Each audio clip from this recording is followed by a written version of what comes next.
तुमच्या शिष्टमंडळामध्ये अनेक दिग्गज मातब्बर लोक होते. सुषमा स्वराजांच्या जी मुलगी आहे जी पहिल्यांदा खासदार झाली ती होती. अनेक मातब्बर होते. त्यांनी तुम्हाला कसं स्वीकारलं मुळात या आमच्या शिष्टमंडळामध्ये SS अहलुवालियाजी सारखे त्यांचं 34 वर्ष पार्लमेंटमधला अनुभव आहे.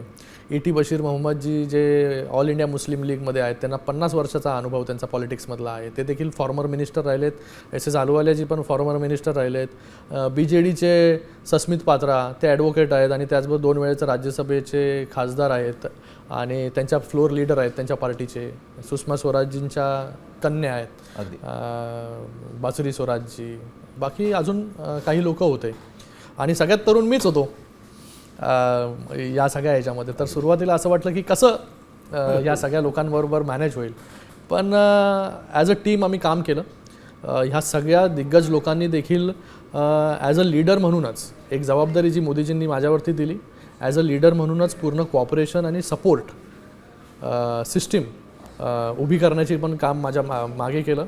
त्यांना कधी असं त्यांचा इगो त्यांनी मध्ये आणला नाही, अहलुवालियाजींनी किंवा ET बशीर मोहम्मदजींनी.